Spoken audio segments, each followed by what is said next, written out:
미션 365.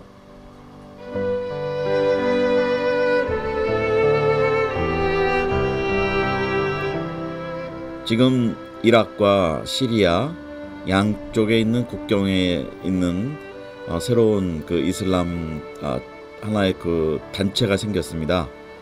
그것을 자기들 이름은 국가라고 이름을 하는데, 그 영어 약자로 그 IS 또 우리 한국말로는 이슬람 국가라는 그런 집단이 생겨서 지금 여러 가지 특히 반서방적이고 또 반기독교적인 그런 일들을 거기서 테러와 함께 진행하고 있습니다.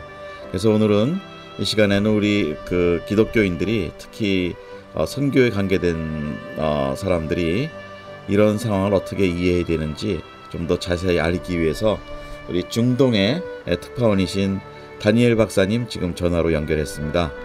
다니엘 박사님 안녕하세요. 네, 안녕하세요. 네, 반갑습니다. 네.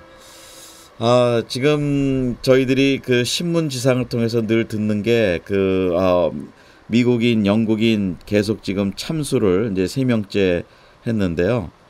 그리고 반서방적인 그 아주 적극적인 그 테러에 관계된 일들을 지금 하고 있는데, 이 일에 대해서 저희들이 좀 배우고 싶습니다. 그래서 우리 박사님 우선 약자로 IS라고 하는 그 이슬람 국가에 대해서 좀 설명을 해주시면 좋겠습니다. 어떤 단체? 네, 우선은 네, 그렇죠. 우선 IS라고 하는 영어 명칭은 이 사람들이 먼저 자기네 단체를 이제 아랍어로 얘기했을 때 다울라 이슬라미아 릴 에락 필 에락과 샴. 그래서 이라크와 샴이라고 말하는 것은 지금 현재 시리아인데요.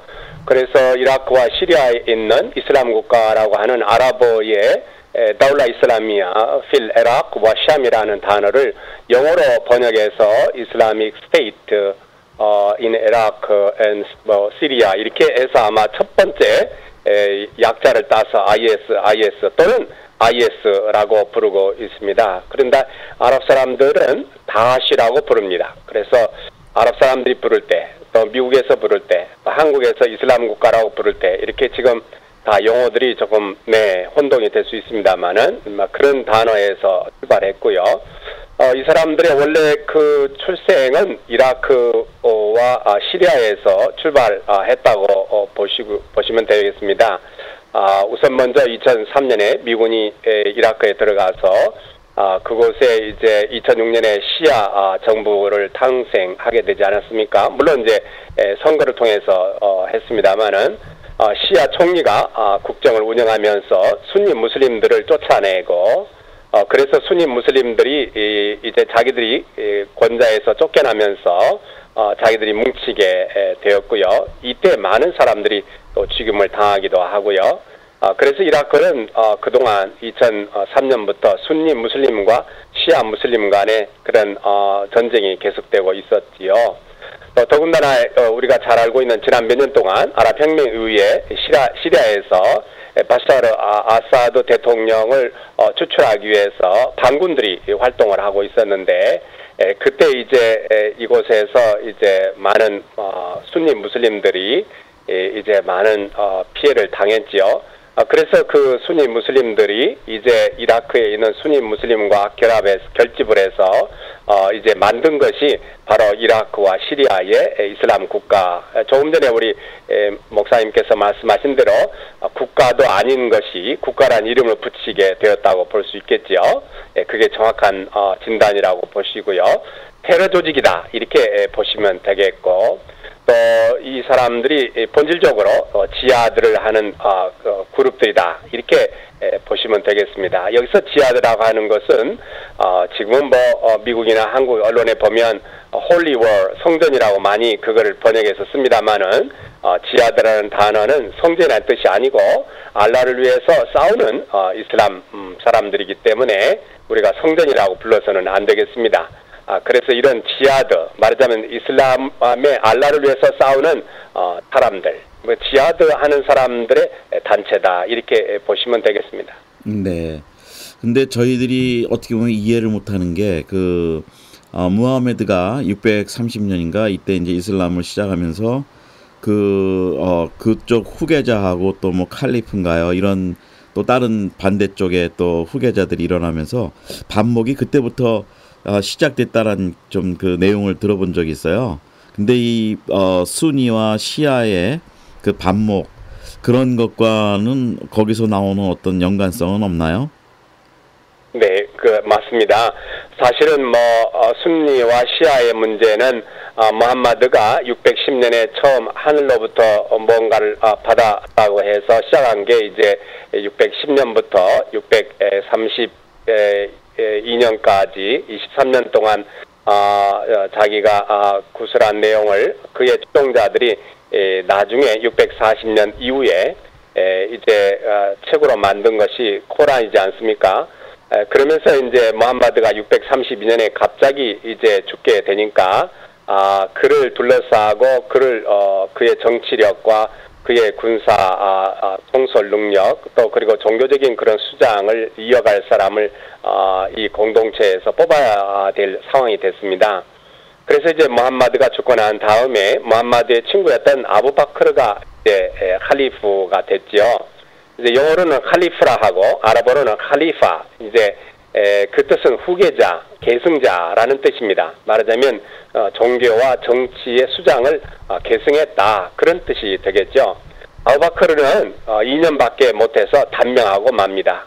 아부바크르를 이어서 그 다음 칼리프가 등장하는데 그 사람이 바로 오마르가 되겠습니다. 또 오마르는 10년 동안 있다가 또 역시 단명에 죽어서 그래서 역시 또 이제 그 뒤에 오스만이 이제 등장을 해서 오스만이 역시 또 12년 동안 칼리파로 있게 됩니다. 이 모든 칼리파들이 제명에 못 죽었다는 겁니다. 아부바크르나 오마르나 오스만이 이런 정치와 이런 싸움에 휘말리면서 제명에 못 죽었다는 것이 이제 이슬람 역사에 우리가 볼 수 있죠.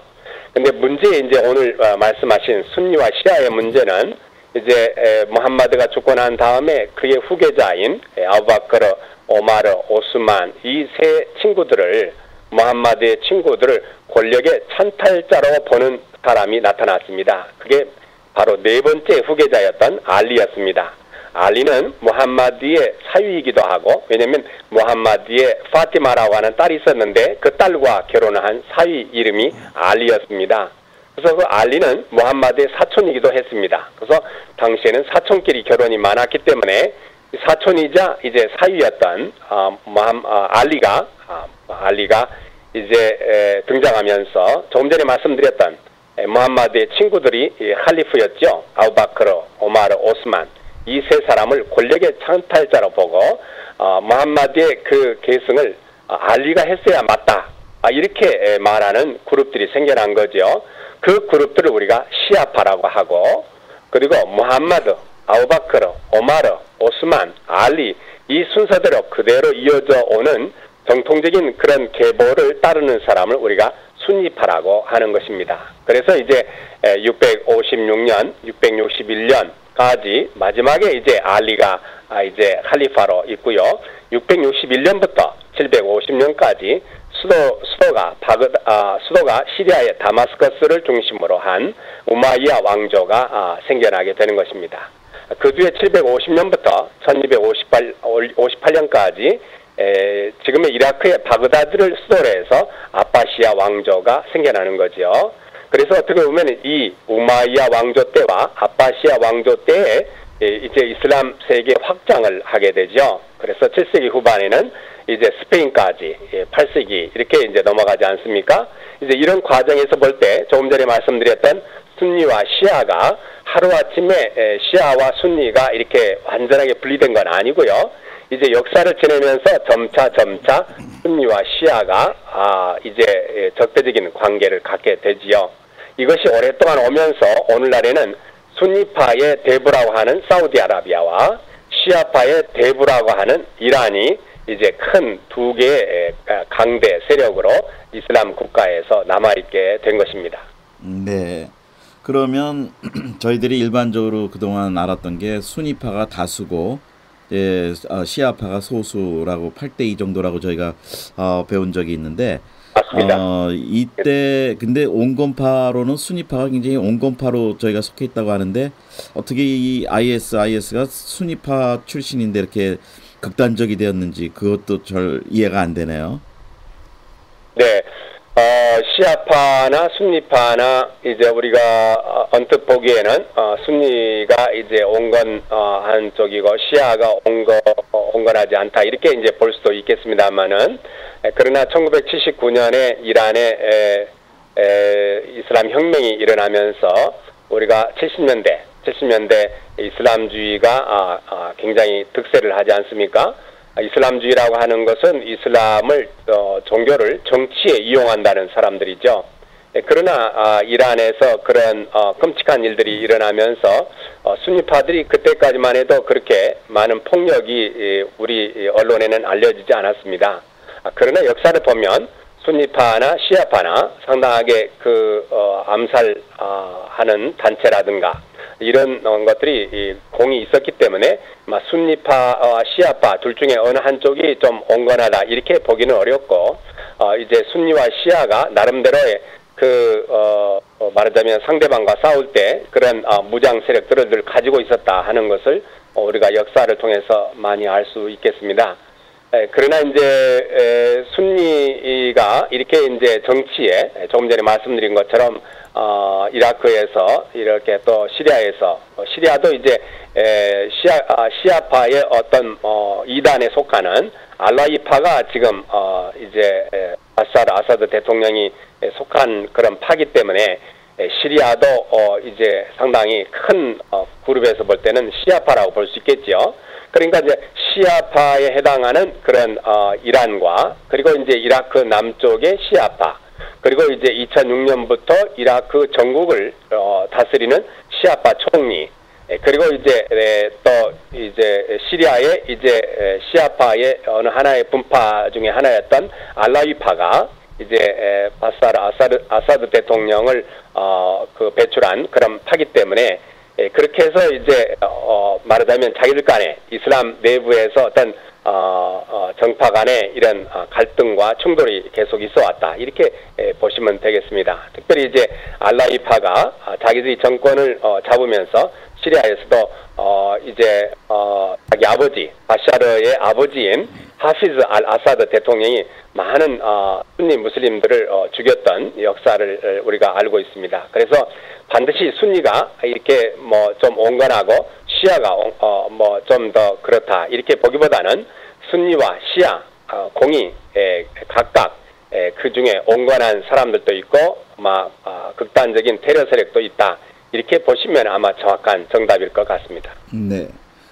근데 지금 이제 또 신문에 나오는 거 보면은 거기 그 지역 자기들이 장악한 지역의 그 교육 시스템에 이제는 뭐 음악도 빼고 예술 모든 것들을 빼면서 아주 극단적으로 자기들이 가리키는 그런 내용을 가지고 이제 그 학교 교육을 시킨다라는 소식을 들었어요.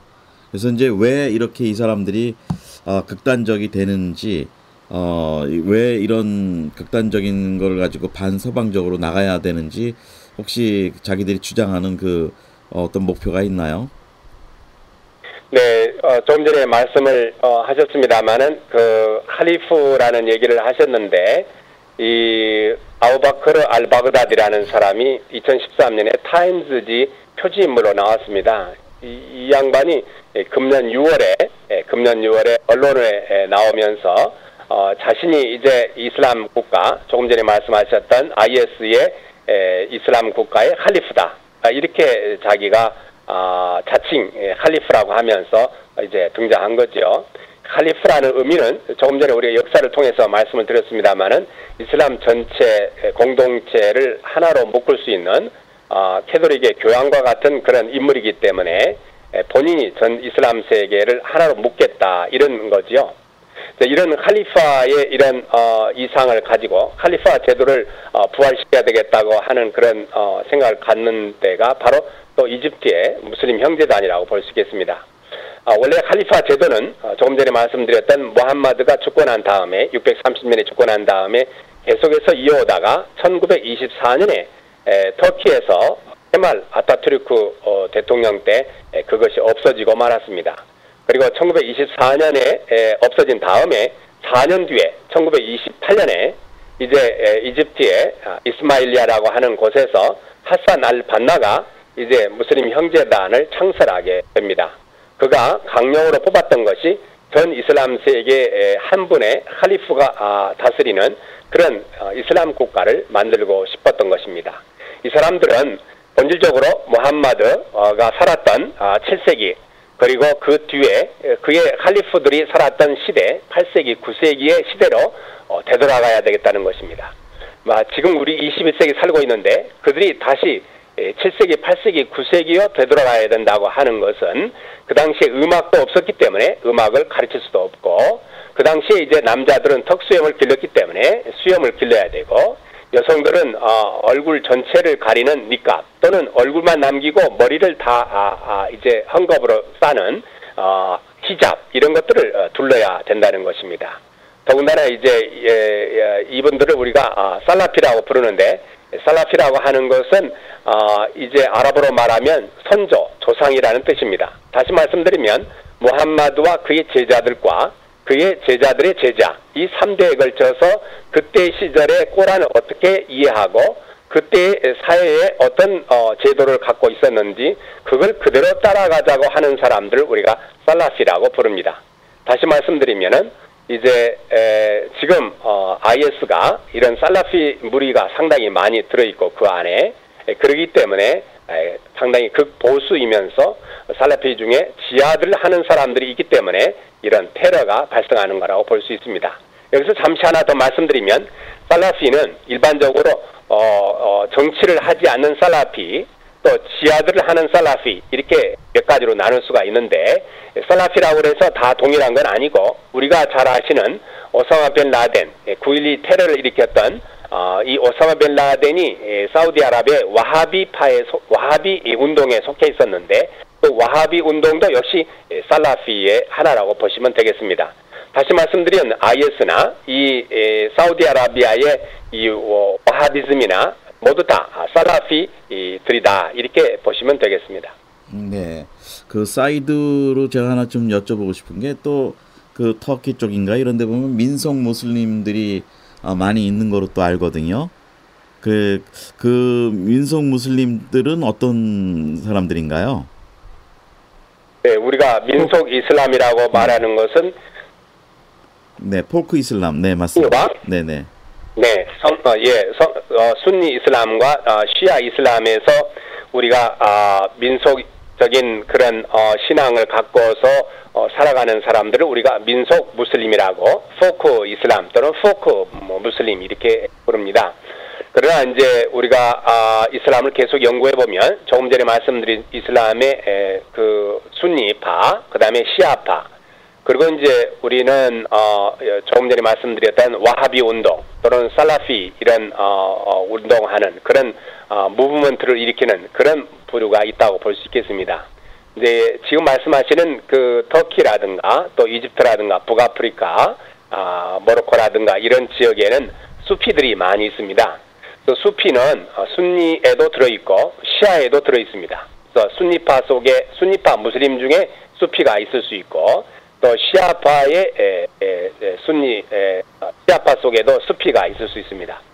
수피라고 하는 것은 이제 정통 이슬람 말하자면 순니나 시아파에서 이제 알라를 가까이 다가갈 수 없기 때문에 이들은 알라를 좀 더 직접 체험해보고 싶다라고 생각을 해서 이제 자기들의 그 지도자가 하나의 종단을 형성해서 그 종단을 형성해가지고 그 스승 밑에서 제자들이 계속해서 그 스승의 규범을 따라서 이런 종단들이 생겨나는 거죠. 그래서 이제 터키 같은 경우에는 이제 대표적인 그런 수피 종단들이 많이 있지요. 그래서 이제 그런 내용들은 다소 순니하고 시아하고 조금 그런 또 다른 양상을 띠기 때문에 어떤 면에서 보면 수피하고 민속 이슬람은 좀 서로 구분해야 되는데 일반 학자들이 수피와 민속 이슬람을 구분하지 않았기 때문에 일반 독자들이 또는 청취자들이 상당히 혼동하는 것 같습니다. 그러나 제가 볼 때는 수피 중에서 수피 중에서 상당수가 이런 민간 신앙이라든가 주술을 함으로 인해서 상당히 미신으로 흘러가게 되고, 그래서 이런 미신으로 흘러간 이런 무슬림들을 조금 전에 말씀드렸던 살라피라든가 와하비들은 절대로 안 된다. 그래서 쫓아내거나 척결을 했죠. 그래서 18세기에 이제 와하비즘이 등장을 할 때 사우디아라비아의 반도에서 이 기독교인과 수피를 또 시아파 무슬림을 사우디 땅에서 다 쫓아냈죠. 다시 말하면 순니 살라피들이 시아파 무슬림과 그리고 수피와 그리고 기독교인들을 사우디 땅에서 다 쫓아내버렸다는 것이 바로 18세기라는 것을 우리가 역사를 통해서 알 수가 있습니다. 네. 근데 여기서 이제 뭐 각 종교는 다 평화를 얘기하는데, 뭐 기독교는 우리가 전쟁을 통해서 평화를 얻는다 이런 개념은 아닌데, 유독 이 이슬람은 그 무기와 살상과 이 전쟁을 통해서 수단과 목적을 버리지 않으면서 그 자기들 나름대로의 그 어떤 평화를 주장하면서 이런 일들이 행하고 있는데, 그쪽에 이슬람 쪽에서 보는 평화의 개념은 어떤 건가요? 네, 한마디로 이슬람에서 생각할 때는 무슬림들이 이제 그런 얘기를 저희들이 자주 물어볼 때, 무슬림들에게 직접 물어보면 어떤 도둑이 갑자기 자기 집에 쳐들어왔는데 자기가 생명이 이동하게 생겼는데 자기가 자기 생명을 방어하기 위해서는 자기가 총칼을 들어야 되지 않겠느냐. 이게 이제 상당하게 방어적인 그런 지하드다 이렇게 말을 하고 있죠. 그러나 본질적으로 지금 우리가 중동 땅에서 볼 수 있는 것은 굉장히 공격적인 지하드라고 볼 수 있겠습니다. 방어적인 지하드보다는. 그래서 이제 잘 아시는 대로 이제 특별히 하마스라든가 이런 더 무장 세력이지 않습니까? 네. 원래 하마스는 이제 무슬림 형제단인데, 무슬림 형제단의 그런 무장 세력이 하마스고, 또 마찬가지로 이란의 지원을 받은 히즈볼라도 이스라엘을 대항하기 위해서 레바논에서 80년대부터 주둔해서 오늘날 레바논의 히즈볼라가 이란의 사주를 받아서 굉장히 커지고 있지 않습니까?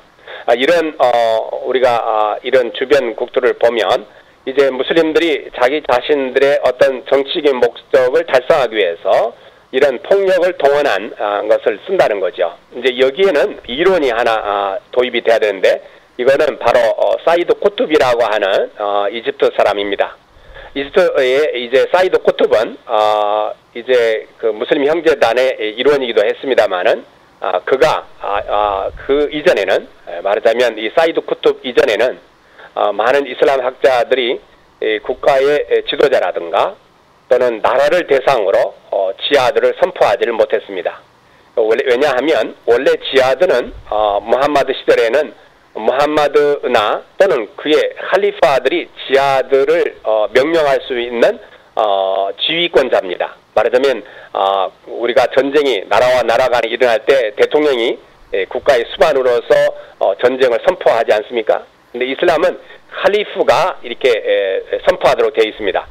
그렇다면 지금 전쟁을 할 때는 누가 선포를 해야 되냐면 각국의 이슬람 국가의 대통령이나 각국의 왕국에서는 국왕이 해야 되는데, 이 사이드 쿠투비 국왕이 이슬람의 온전한 정신에 따르지 못하고 진짜 무슬림이 아닌 경우에는 국가를 대상으로 지하드를 할 수 있다. 이렇게 이제 이론을 내놓는 것. 이 이론에 따라 전 이슬람 세계가 이제 국가를 상대로 이제 테러를 할 수 있게 됐고, 또 지하드를 할 수 있게 되는 명분을 주게 된 것이죠. 더군다나 이제 21세기 후반에 들어오면서 21세기에 들어가면서 이제 꾸란의 이제 내용과 또 무함마드의 말과 행동을 정하는 하디스를 중심으로 하는 그런 이슬람의 그 법을 이제 우리가 역사적으로 많이 봤는데, 21세기에 오면서 이렇게 이제 이슬람 율법학자들이 새롭게 이슬람 율법을 해석하면서 또 다른 이런 사회적 문제를 낳고 있었던 거죠. 말하자면 과거에는 이제 정통 샤피, 말리키, 하나피, 한발리 이런 순니의 법학파들의 그 원리에 따라서 이제 그 이슬람 율법을 따랐는데, 21세기 오면서 이제 개별로 이제 이슬람 국가에 살고 있는 이슬람 법학자들이 스스로 자기가 법을 내놓을 수 있게 되면서 이런 법들 중에 상당 부분이 이런 국가가 공인하지 않는 개별적인 그런 법령을 발표함에 따라서 많은 무슬림들이 이런 무프티들이 이런 사람들을 우리가 무프티라고 하는데 이 무프티들의 이런 율법을 받아들이게 되었던 거죠. 그래서 이런 무프티들의 그런 이런 율법을 받아들인 젊은 무슬림 청년들이 이제 함부로 이제 테러를 하게 됨으로 인해서 굉장하게 이슬람 세계가 이제 복잡해지게 된 거고요. 특히 2003년 이후에 이라크에서 순니와 시아가 상대방을 카피르다. 카피르라고 하는 것은 이슬람 율법을 제대로 지키지 않는 사람이다 라고 단죄함으로써 순니가 시아 무슬림을 죽이고 시아 무슬림을 순니가 죽일 수 있는 그런 말하자면 이론이 명분이 생겼다는 거죠. 그래서 이제 무슬림들끼리 저와 같이 살해가 많이 일어나고 참수가 계속되고 있는 것입니다. 네. 근데 저희가 9.11을 일으킨 단체가 알카에다라고 저희가 이제 알고 있는데 지금 그러면 알카에다 아니면 뭐 또 저희가 이름을 들어본 게 무자히딘이라는 단체라든지요. 뭐 이런 그 단체들하고 지금 IS하고는 어떤 그 연관성이 있나요? 네, 학자들은 지금 IS가 바로 알카에다의 후신이다. 말하자면 알카에다 오스마 빌 라덴이 주도했던 알카에다 그리고 그 뒤에 이제 아이만 자와히리가 이제 그의 다리를 이어받았습니다만은 이라크에서 2004년에 알카에다의 조직원의 한 사람이 있었습니다. 그 사람 이름이 자르카위라고 하는 사람입니다. 자르카위는 요르단의 자르카라고 하는 동네에서 태어났기 때문에 자르카위입니다만 이 사람은 알카에다의 조직원이었습니다. 그래서 이 자르카위가 이라크에 있는 동안에 이런 말하자면 알카에다의 어떤 형태를 만들기 시작했던 거지요. 그래서 이제 IS가 알카에다의 바로 후신이다 이렇게 보는 것입니다. 그래서 어떻게 보면은 알카에다와 이제 지금 우리가 알고 있는 IS와 서로 같은 그런 성격이다 이렇게 보시면 정확하게 되겠습니다. 네. 근데 거기 지금 일어나고 있는 일들이 특히 그 자기들끼리 이런 반목이 있지만 기독교인을 아주 집중적으로 거기서 참사를 하는 뭐 아주 집단적으로 총살을 하고 하는 것들이 그 신문이나 이렇게 사진에 좀 봤었는데요. 근데 이들이 그러면 자기들끼리 싸우면서도 극단적으로 기독교를 아주 그 굉장히 박해를 하고 또 거기에 있는 뭐 그 야디즈족인가요? 그 쿠르드족 같은 사람들을 또 핍박하고 그 살해한다는 소식을 계속 듣고 있습니다. 그런 쪽 그러니까 기독교에 대해서는 이 사람들이 어느 정도로 이렇게 반대를 하는 사람들인가요? 조금 전에 말씀드렸습니다만은 이 사람들이 지하드 하는 사람들이고 그 중에서도 살라피 말하자면 무함마드가 살았던 7세기와 9세기의 무함마드의 삶과 그의 후계자들의 삶을 따라야 된다고 하는 무리들이 가져온 것은 조금 전에 말씀드린 것처럼 이제 수피라든가 기독교인들을 무자비하게 쫓아내거나 살해를 했습니다. 이라크에서 지금 또 시리아에서 보여주고 있는 특히 이라크 북부의 모술에서 많은 기독교인들이 고향을 등지고 또 그리고 기독교인들 중에서 여성들이 이제 무슬림들이 지하드의 중에 하나가 이제 섹스 지하드라는 것이 있습니다. 그것을 우리가 지하드 안니카흐라고 하는데 이제 무슬림들이 지금 군대로 가서 전투병으로 싸우다 보니까 자기들의 가족과 떨어져 살다 보니까 이제 그 사람들에게 이제 성 파트너로서 이제 여성들을 돈 주고 사서 이제 하는데 그 중에 이제 상당수 기독교 여성들이 있었는데요. 그 중에 그 기독교 여성들이 그런 일을 당하고 자살을 한 여성들이 지금 많고 지금도 이제 계속해서 그런 거를 강요받고 있는 상황입니다. 그래서 IS의 그런 치하에 있는 그런 기독교인들이 굉장한 지금 어려움을 겪고 있다 이렇게 보시면 되겠고 또 교회라든가 그곳에 있는 사람들이 많이 고향을 등지고 있다 이렇게 볼 수 있고 오늘 지금 아랍 신문에 보니까 터키 국경에 문을 열었다고 합니다. 말하자면 터키가 그동안에 시리아에서 온 난민 150만 명을 받아들였습니다마는 지금 IS가 터키 국경 7 내지 8km까지 접근해서 그 7 내지 8km 아래 들어와 있는 10만 명의 시리아 사람들이 어떻게 할 수 없으니까 오늘 수천 명이 바로 터키로 넘어갔다고 하는 것입니다. 그것은 이미 아시는 대로 시리아와 이라크에는 기독교인들이 굉장히 많이 살고 있습니다. 대략 우리가 과거에 지금 2003년 이전에 보면 이라크에는 기독교인들이 한 70만 명, 그리고 이제 시리아에는 한 20만 명 이상이, 많게는 50만 명 이렇게 살고 있을 것이다, 이렇게 우리가 봅니다만은 그런 기독교인들도 상당하게 많이 당할 거다. 조금 전에 말씀드린 것처럼 그 이유는 무슬림들 중에서 살라피 지하디가 있고요. 살라피 지하디 또는 와하비 이런 사람들은 기독교인들을 살해합니다. 그 이유 중에 하나는 카피르라고 하는 것입니다. 코란에서 카피르라고 하는 것은 무슬림이 아닌 사람을 카피르라고 합니다. 그래서 지금은 이 이슬람 국가에 이 상대방을 카피르로 몰아서 죽이는 것을 타크피르 문화라고 하는데, 이 타크피르 컬처가 팽배해 있어가지고서 무슬림들이, 특히 이제 살라피 지하드 하는 무슬림들이 기독교인들을 무자비하게 살해하는 것을 우리가 볼 수 있습니다. 그런 점에서 이런 지역의 기독교인들이나 또 미국 여권을 가지고 계신 분들은 여행을 삼가하시는 것이 좋을 것 같습니다. 네. 그런데 그 지역이 의외로 그 시리아하고 이라크 국경을 이렇게 양쪽으로 하면서 상당히 넓은 것으로 지금 저희가 보고 있습니다. 그래서 이제 그 지역 범위 안에 있는 우리 기독교인들이 지금 탈출을 하거나 또 당하고 있는데, 저희들이 이럴 때는 어떻게 좀 선교적으로 그 바라보고 접근을 해야 되는지, 정말 현장에 갈 수는 없을 것 같고, 또 아니면 다른 간접적으로 저렇게 시리아 난민촌으로 넘어오는 사람들 중에 또 저희가 좀 크리스찬을 보호하고 또 아니면 좀 전도할 수 있는 기회가 있다든지, 그런 것들은 어떻게 보시는지요? 네, 우리가 무슬림들에게 오늘의 이와 같은 상황이 어째서 일어났느냐라고 이제 다소 온건한 무슬림 대학교의 교수에게 한번 제가 물어봤습니다. 그랬더니 그 교수가 하는 말이 지금은 다크니스다, 영어로 다크니스, 어둠이 이슬람 세계에 와 있다. 심지어 무슬림이 이렇게 말하는 것을 보면 어둠의 세력이 지금 이슬람 국가에 계속해서 드리워지고 있다, 이렇게 볼 수 있겠습니다.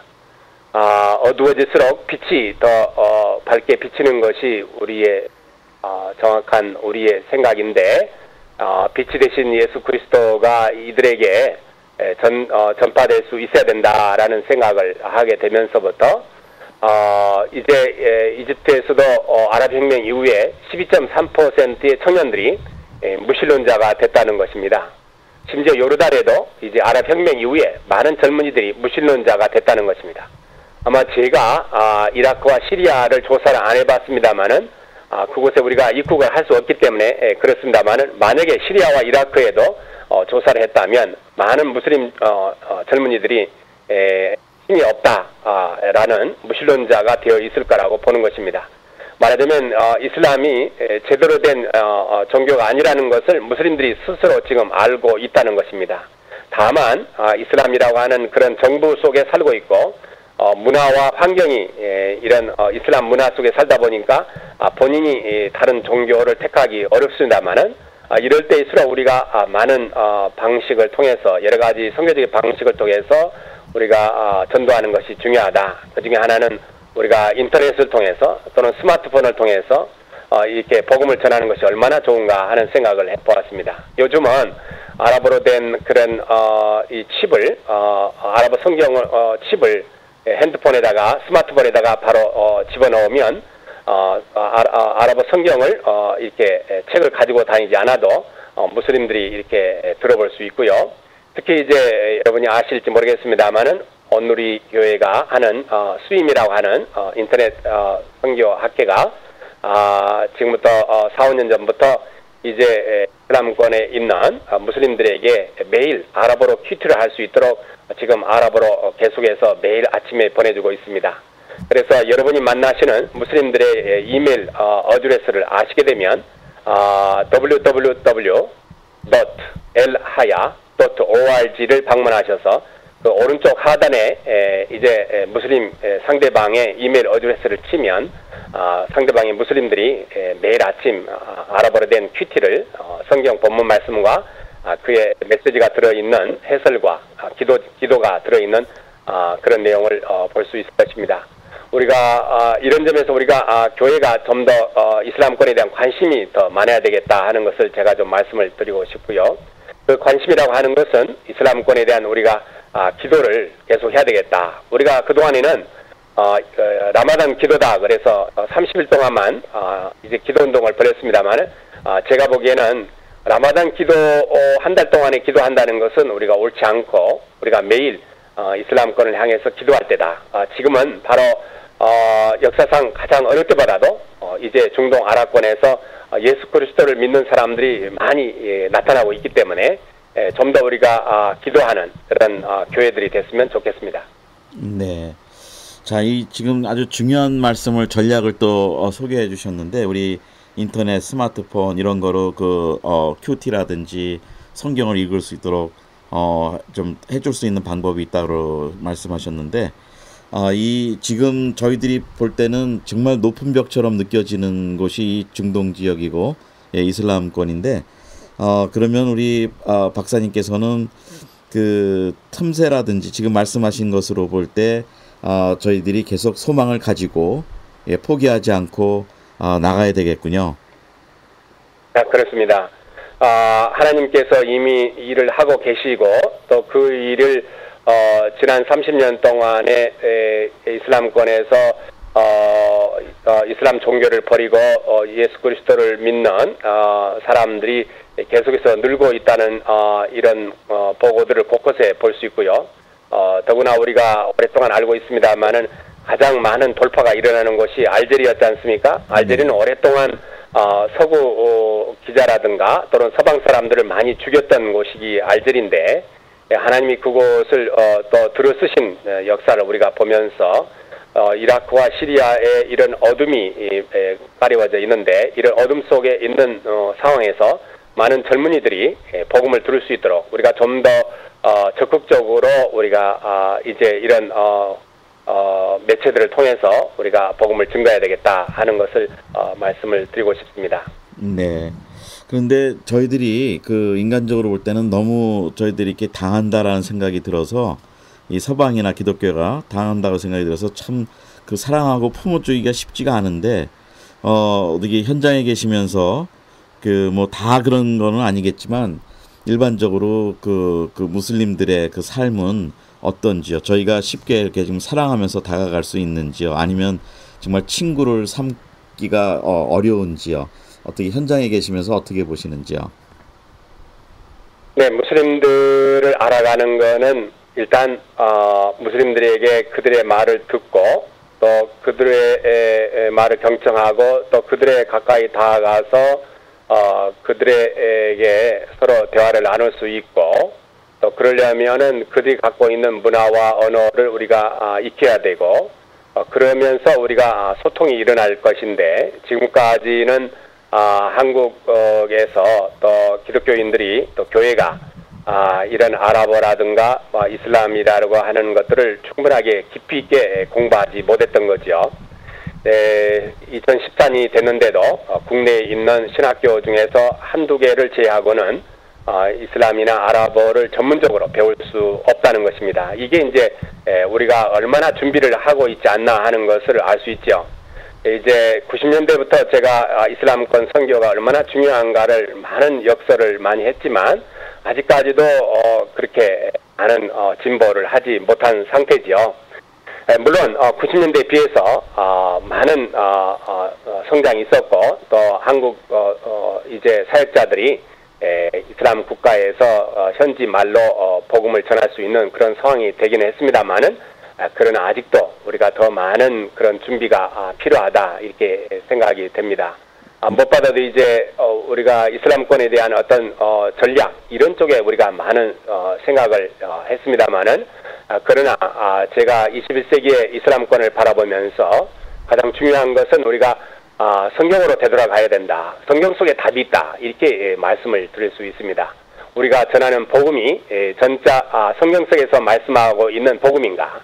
우리가 지금까지 해왔던 선교의 방법들이 성경적인가? 이런 부분부터 우리가 살펴봐야 되지 않겠나?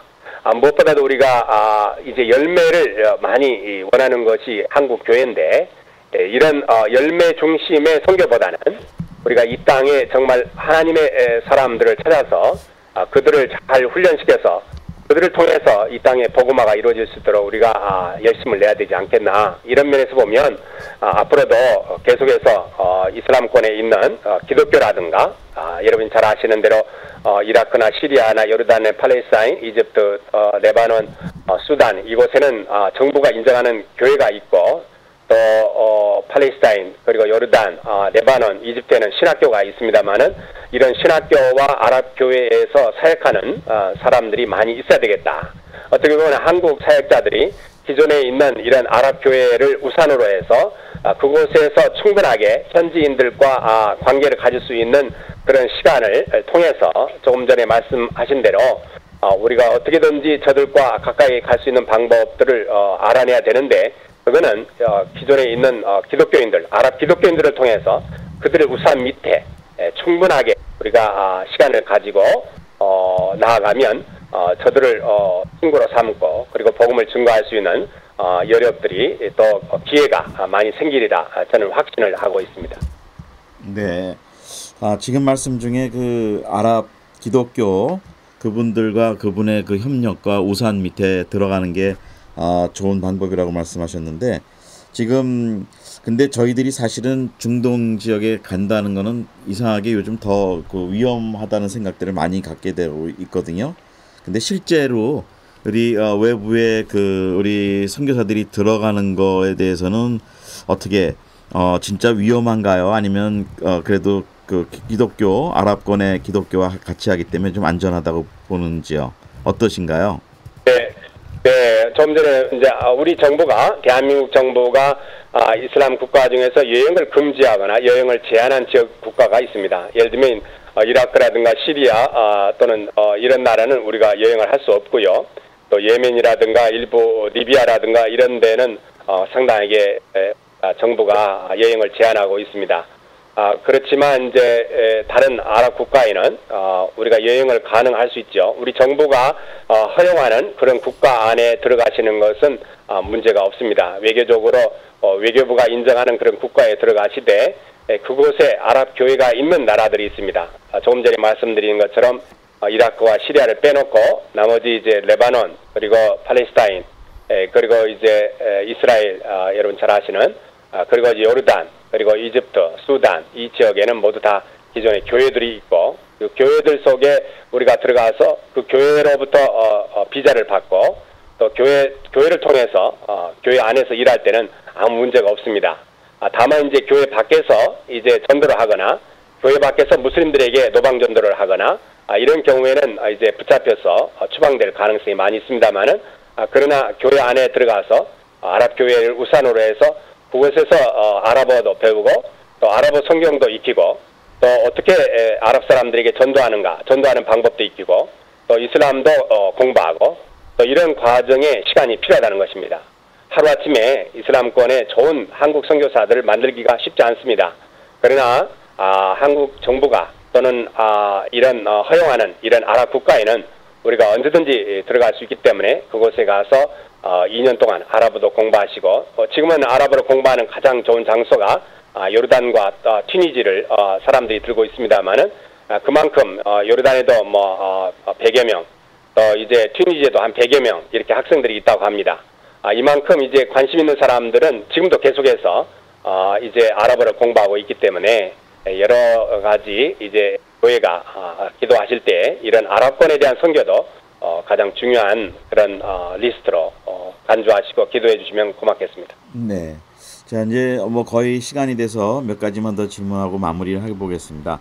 그 지금 한국에 그 이슬람권에서 온 사람들이 일하러 온 사람들이 많이 있다고 들었고, 또 오히려 그 이슬람권에서 한국을 그 이슬람화하기 위해서 그 노동자로 해서 선교사 이슬람 선교사를 파송했다는 얘기들을 저희가 많이 듣고 있는데, 그것이 실제로 어떤 것이고, 또 한국에 온 이슬람권에서 온 노동자들을 우리가 정말로 잘 전도하면 좋은 전략이 될 수 있는지, 그거는 또 어떻게 보시는지요?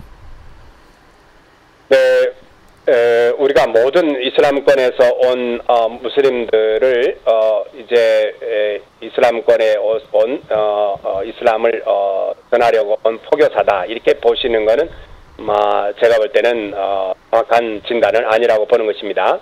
한국에 들어와 있는 한국어를 배우기 위해서 온 유학생도 있고, 또 노동자, 근로자로 오신 분들도 있고, 또 외교관으로 온 사람들도 있고, 또 단기적인 방문을 통해서 상용 여권을 가지고 들어온 분들도 있습니다. 다양한 무슬림들이 들어와 있는데, 물론 그 중에는 한국의 이슬람을 전하기 위해서 의도적으로 한국에 들어온 사람들도 있다는 것을 알고 있습니다. 이런 이슬람의 다양한 사람들이 한국에 들어와 있기 때문에 모든 무슬림들을 한 가지로 보는 것은 적절하지 않다. 이게 이제 첫 번째 말씀드리고 싶고, 두 번째는 무슬림들 중에서 한국에 들어있는 무슬림들 중에서 온건한 무슬림들도 있고, 조금 전에 우리가 말씀드렸던 지하드하는 무슬림, 또 살라피 무슬림, 또 상대방을 카피르로 몰아서 살해하는 무슬림, 이런 무슬림들을 우리가 구별해 낼 수 있어야 되는데, 그거는 아마 아랍어를 모르고 또 이슬람 국가의 언어를 모르는 한국 사람들은 이런 사람들의 성향을 금방 찾아내기 어려울 것입니다. 제가 이슬람 국가에 살면서 무슬림들에게 너희들이 보기에 살라피 무슬림과 지하다는 무슬림들을 금방 알아낼 수 있느냐? 사람들도 여고 현지에 있는 무슬림들도 알아내기 어렵다고 하는 것입니다. 왜냐하면 그들이 스스로 자기 신분을 속이고 한국에 들어갔을 때는 우리가 알아내기 어렵다는 거죠. 그래서 이제 제가 생각하는 것은 각국에 있는 우리 공관이 또 대사관에서 국내로 입국하려고 하는 무슬림들에게 비자를 줄 때는 적어도 그 나라에서 경찰서에서 발행하는 범법 사실이 없다는 사실과 자기 나라의 법무부가 발행하는 그 사람의 이제 범법 사실이 없는 사실을 최소한은 우리가 요청해야 되지 않겠냐.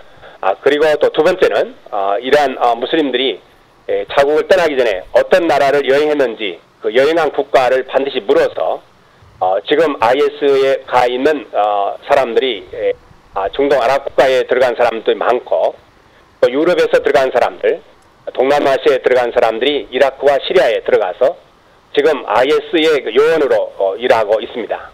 사실은 프랑스라든가 또 독일 같은 나라는 300~400명이 이곳에 들어가 있기 때문에 그들이 자기 나라로 되돌아와서 자기 나라의 그 치안을 위험스럽게 하지 않을까 굉장히 염려를 많이 하고 있습니다. 어떤 일간 신문에는 한국 사람도 이 IS 요원으로 와 있지 않냐 이렇게 질문을 했다고 합니다만은, 그러나 우리가 확인되지 않는 사실이기 때문에 한국 사람이 그 속에 들어있는지는 우리가 알 수 없습니다만은, 그러나 분명한 사실은 IS에 참여했던 또는 아프가니스탄에 참여했던 그런 무슬림들이 제3국을 통해서 다시 한국에 들어온다는 거죠. 이런 사람들 우리가 정부가 우리 국정원이 잘 파악을 해서 이런 사람들이 우리 국내의 치안을 해치지 않도록 하는 것이 중요하다고 보겠습니다. 이제 마지막으로 가장 중요한 것은 우리가 한국 사회가 다문화 사회이기 때문에 대한민국 정부가 다문화 이제 사회로 가는 그런 상황에서 이슬람 국가에서 온 많은 무슬림들을 이제 한국 문화와 이제 융합을 시키려고 많은 애를 많이 쓰고 있습니다. 그러나 한국 정부가 반드시 알아야 될 것은 이슬람 사람들은 절대 자기 이슬람 문화를 버리지 않는다는 것입니다. 그렇기 때문에 한국 사람들이 이런 부분을 한국 정부가 충분히 알고 무슬림들을 다문화 사회의 일원으로 받아들일 때 그들을 어떻게 할 것인가는 다른 국가에서 온 사람들과 별개로 생각을 해야 되지 않겠나. 영국이나 프랑스나 이런 독일에서 아랍 또는 터키라든가 이슬람 국가에서 온 이런 무슬림들을 자기 나라와 문화와 동화시키려고 했습니다만 모두 실패했습니다. 이런 영국이나 독일이나 프랑스에서 이슬람 사람들이 들어와서 다문화 사회를 이루어가도록 그들을 도왔지만 그들이 끝까지 자기 나라의 언어를 고집하고 또 프랑스나 독일의 사회의 언어를 배우지 않고 그 사이에 동화되지 않는 그런 것을 우리가 볼 때 우리가 한국의 다문화 사회라고 하는 그런 국가적인 정책이 다시 잘못하면 이런 무슬림들에게 좋은 입지를 만들어 주어서 한국이 앞으로 50년, 60년 이후에는 굉장히 치안이 어려움을 당할 수 있기 때문에 이런 부분에 대해서 굉장한 관심을 기울여야 될 줄로 믿습니다. 네. 아유, 귀한 말씀 너무 감사합니다. 우리 다니엘 박사님. 근데 하나만 더 여쭤보고 싶은데요. 그 무슬림들을 개인 전도할 수 있는 방법 중에 어떤 물론 나라와 문화에 따라 배경들이 다 다른 사람들이지만 그 종교적으로 볼 때 우리 기독교인이 이 무슬림들을 접근할 때 틀림없이 이들이 경각심을 갖고 마음을 잘 안 열 텐데요. 일반적으로 어떤 방법으로 해야 이들의 마음을 열고 저희가 전도할 수 있는 기회를 얻을 수 있을까요? 일반적인 전도법을 어떻게 좀 설명해 주실 수 있을까요? 네, 우리가 전도 방법은 한 가지만 있는 것이 아니니까 다양한 방법이 있는데 우리가 그런 방법들을 이렇게 언론을 통해서 우리가 얘기하기는 조금 약간 좀 민감한 문제이기 때문에 우리가 네, 알겠습니다. 그거는 뭐 나중에 그러면 저희들 전략이 오히려 노출이 되는 거니까 제가 그렇습니다.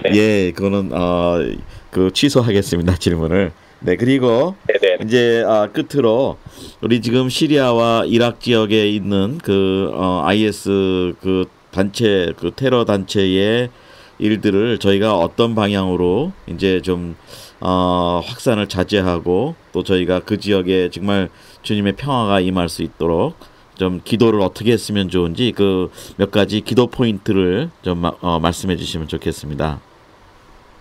네. 좀 전에 말씀을 드렸습니다만은 이제 무슬림들도 이제 아랍 혁명이 민주주의를 회복시킬 것이다라는 기대감을 가지고 있었는데 이슬람주의자들이 이제 공중 납치했다, 민주주의를 공중 납치했다 이렇게 말을 하고 있습니다. 참으로 안타까운 거는 아랍 혁명 이후에 우리가 이 지역에 뭔가 기회가 있지 않겠냐 이런 희망을 많이 가졌습니다. 그러나 우리가 또 다행스럽게 생각하는 것은 많은 무슬림 젊은이들이 이슬람의 알라를 믿지 않겠다 이렇게 말하는 젊은이들이 늘고 있다는 것을 보면 우리가 앞으로도 계속해서 이제 이슬람 국가에 있는 청소년에 대한 복음 전도가 시급하다. 그래서 특별히 여러분 잘 아시겠습니다만은 중동 이슬람 국가는 상당하게 30세 이하가 60% 이상이 되는 곳이 많기 때문에 이런 젊은 층을 향한 그런 복음 전도가 계속해서 이루어져야 되겠다. 이것이 이제 가장 첫 번째고요. 두 번째는 이제 아랍 혁명 이후에 한 나라에서도 300만, 400만 또는 1000만 이렇게 무신론자들이 많이 증가하고 있는데 이슬람의 알라를 믿지 않겠다고 하는 이런 사람들을 어떻게 우리가 복음을 증거할 수 있을까 이런 부분을 우리가 생각해 볼 필요가 있겠고요.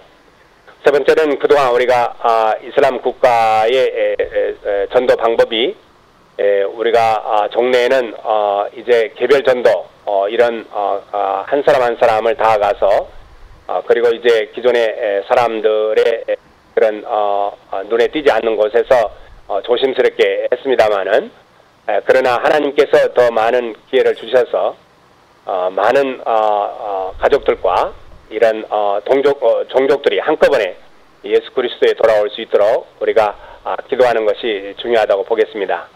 이제 그런 면에서 이제 이슬람 국가가 이제 지금은 저들이 이슬람의 가장 어두운 시기를 가고 있기 때문에 이런 상황에서 우리가 좀 더 우리가 적극적으로 복음의 열심을 가지고 우리가 전도하는 사람들을 많이 길러내는 것도 우리가 또 해야 될 일이기 때문에 그런 면에서 중동 이슬람 국가에 있는 신학교에서 공부하는 학생들 그리고 이제 이곳의 아랍 교회에서 이제 신앙생활을 하고 있는 아랍 젊은이들이 이제 아랍인들은 아랍인을 전도한다라는 표현을 가지고, 그래서 아랍인은 아랍인에게라는 이런 기치를 가지고 저들이 이제 복음의 전도자가 쓰임 받을 수 있도록 우리가 계속해서 기도하는 것이 무엇보다 중요하다고 하겠습니다. 과거에는 이런 기독교인들을 미국이나 한국으로 서구로 불러내서 이제 훈련을 시켜서 다시 되돌려 보려는 그런 계획을 세웠습니다만은 지금은 그런 방법은 적절치 않고 이제 현지에 남아서 이 땅에 있는 기독교인들을 위해서 우리가 기도할 필요가 있겠습니다. 이제 마지막으로 이라크와 시리아에 있는 모술 장로교회, 또 바그다드 장로교회, 키르크크의 장로교회 하이삼이라고 하는 목사가 오래전에 키르크크에 있었는데 제가 며칠 전에 이메일을 보냈지만 답이 없습니다. 그래서 이런 장로교회 우리 목사들, 또 다른 교단에 있는 목사들이 지금 생명이 어떻게 됐는지 우리가 알 수 없습니다. 그래서 이라크와 시리아에 이런 교회에서 심무하는 우리 목회자들, 그리고 그곳에서 정말 신앙을 굳게 지키는 우리 성도들, 이런 성도들을 위해서 우리가 좀 기도를 해 주십사 하고 부탁을 드립니다. 네. 예, 우리 1시간 동안 아주 특별 대담, 또 우리 여러 가지 좋은 말씀과 또 강의 이런 것 참 감사했습니다. 우리 다니엘 박사님, 저희가 계속 우리 박사님도 그 어려운 지역에서 어려움 당하지 않도록 하나님께서 특별히 보호하시고, 또 우리 그 중동 지역의 우리 크리스찬 형제 자매들이 이 어려운 기간에 잘 통과하도록 기도하고 또 복음화가 되도록 함께 기도하겠습니다. 예, 오늘 귀한 말씀 너무 감사드립니다. 예, 안녕히 계십시오. 우리 마지막으로 우리 선교사님, 지금 같이 일하시는 우리 여러 그 선교사님들에게, 동료 선교사님들에게 격려의 말씀 한 말씀 마지막으로 부탁드립니다. 네, 지금이 그 어느 때보다도 우리가 참 어려운 시기에 와 있는 것 같습니다. 그러나 하나님께서 정말 우리 모두에게 이 시대에 가장 귀한 일들을 감당하라고 우리를 이 땅에 보내셨는데, 우리 각자 처소에서 정말 그리스도의 이미지, 그리스도의 그 형상을 정말 잘 드러낼 수 있도록 우리의 삶이 늘 정말 하나님 모시게 기뻐하실 수 있도록 우리 삶을 드릴 수 있는 그런 저와 여러분이 되시기를 주님의 이름으로 축원합니다. 네, 감사합니다. 안녕히 계십시오. 네, 감사합니다. 네.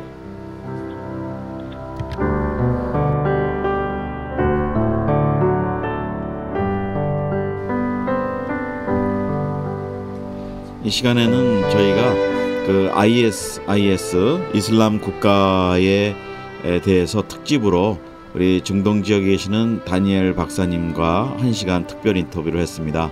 여러분, 그 많은 얘기들을 저희가 지금 듣고 배웠는데 특별히 이 시간에 그 암흑의 시기라고 본인들도 얘기를 한다고 합니다. 여기에 빛이신 예수님께서 그들을 찾아가 주시기로, 또 그 어려움을 박해를 받고 있는 우리 크리스찬 형제 자매들, 중동의 교회들 위해서 여러분 정말 매일 기억하시고 기도해 주시기를 바라고, 또 그곳에 가 계시는 우리 하나님 보내신 종들, 우리 선교사님들 특별히 지켜주시고 보호해 주시도록 함께 기도해 주시기를 부탁드립니다. 진행에는 김정환 선교사였습니다.